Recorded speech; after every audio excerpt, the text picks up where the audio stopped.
Assalamualaikum warahmatullahi wabarakatuh. Bismillahirrahmanirrahim. Alhamdulillahirabbil alamin. Wa bihi nasta'inu ala umuri dunya waddin. Allahumma shalli wa sallim wa barik ala sayyidina wa maulana Muhammad. Asyhadu an la ilaha illallah wa asyhadu anna Muhammadur Rasulullah.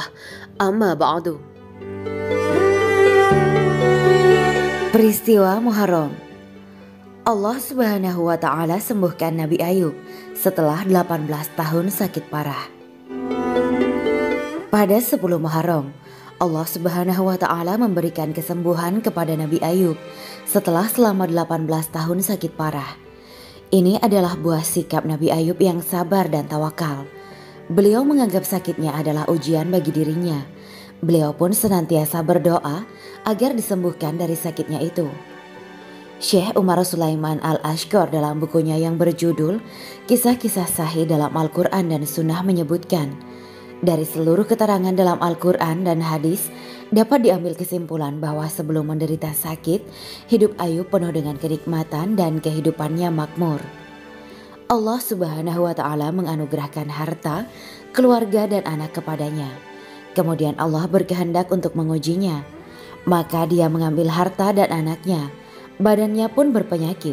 Orang-orang yang dikumpulkan oleh nikmat di sekelilingnya mulai menjauhinya. Orang dekat dan orang yang jauh menghindarinya. Orang yang masih baik kepadanya hanyalah istrinya dan 2 orang dari sahabatnya yang mulia. Kedua orang ini sering mengunjunginya dan Ayub terhibur karenanya. Salah seorang dari keduanya memikirkan keadaan Ayub yang telah diuji sekian lama. Ayub menanggung itu selama 18 tahun dan Allah belum mengangkat apa yang menimpanya. Terbersit di pikiran orang ini bahwa cobaan Ayub itu mungkin dikarenakan dosa besar yang pernah diperbuat oleh Ayub. Orang ini mengatakan apa yang ada di pikirannya kepada temannya, dan temannya ini pun tidak kuasa untuk menyimpan apa yang dikatakan oleh rekannya. Dia mengatakan hal itu kepada Ayub. Hal ini membuat Ayub sangat bersedih.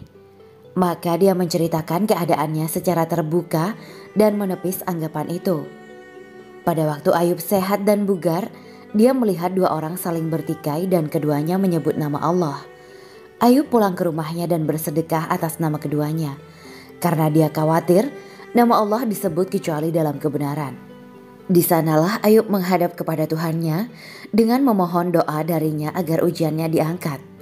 Ya Tuhanku, sesungguhnya aku telah ditimpa penyakit, dan Engkau adalah Tuhan yang Maha Penyayang di antara semua penyayang. Quran Surat Al-Anbiya ayat 83. Sesungguhnya aku diganggu setan dengan kepayahan dan siksaan. Quran Surat Sot ayat 41. Allah menjawab doanya dan mengangkat ujian yang menimpanya. Allah Maha Berkuasa atas segala hal. Dia menghendaki, sesuatu pasti terjadi. Tidak ada sesuatu pun di langit dan di bumi yang mampu menghalanginya. Sudah menjadi kebiasaan Ayub jika dia pergi buang hajat. Dia diantar dan dituntun oleh istrinya karena badannya yang lemah. Jika Ayub telah tiba di tempat yang dituju, istrinya membiarkannya menunaikan hajatnya. Setelah itu dia kembali menuntun suaminya pulang ke tempat tinggalnya. Pada hari ketika Ayub berdoa kepada Allah, dia terlambat kembali kepada istrinya yang sedang menunggunya. Allah mewahyukan kepada Ayub agar menjejakkan kakinya yang lemah ke tanah. Maka dari tempat yang dijejaknya itu memancarlah air. Allah meminta Ayub agar minum air itu dan mandi darinya. Air itu menghilangkan penyakit di tubuhnya lahir dan batin. Ayub kembali sehat dan bersemangat pada saat itu juga. Kesehatan dan kekuatannya pulih seperti ia tidak pernah sakit. Ayub menemui istrinya dengan penuh semangat dan gairah seperti sebelum dia diserang penyakit. Ketika istrinya melihatnya, dia tidak mengenalinya walaupun dia melihatnya seperti suaminya yang dahulu, sehat walafiat. Dia bertanya kepadanya tentang suaminya. Seorang nabi yang sakit-sakitan, dia menyebutkan apa yang pernah dilihatnya dari suaminya pada saat suaminya masih sehat dan kuat. Dia sama sekali tidak menduga bahwa suaminya bisa sehat dan sembuh dari penyakitnya dalam waktu yang sesingkat itu, yaitu sewaktu dia terlambat untuk kembali padanya. Kebahagiaannya begitu besar manakala dia melihat nikmat Allah kepada suaminya dalam bentuk kembalinya kesehatan dan kekuatan kepadanya.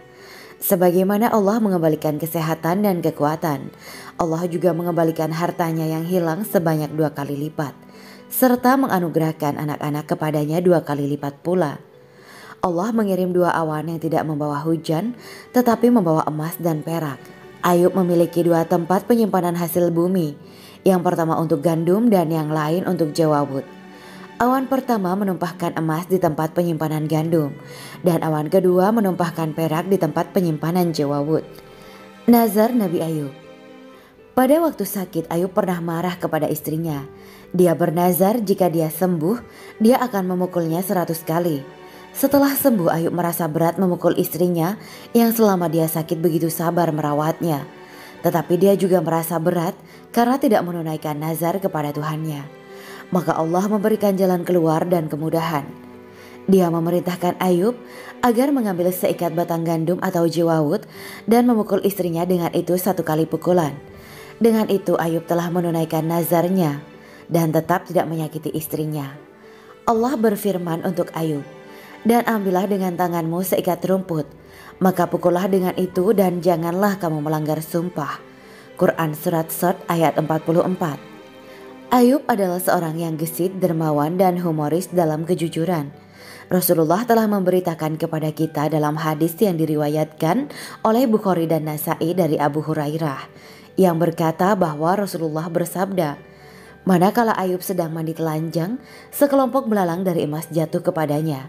Maka Ayub memunguti dan menyimpannya di bajunya. Maka Tuhannya memanggilnya, 'Wahai Ayub, bukankah aku telah membuatmu kaya seperti yang kamu lihat?' Ayub menjawab, 'Benar ya Robbi, akan tetapi aku selalu memerlukan keberkahanmu.'" Demikianlah kisah Islami Bidadari Surga. Simak terus channel ini untuk kisah Islami menarik lainnya. Terima kasih para sahabat Bidadari Surga yang dirahmati Allah. Semoga diberi kesehatan dan diberkahkan segalanya. Juga dibahagiakan hidupnya di dunia dan di akhirat kelak oleh Allah Subhanahu wa Ta'ala. Amin ya mujibas sa'ilin. Wa akhiran, wabillahi taufiq wal hidayah. Wassalamualaikum warahmatullahi wabarakatuh.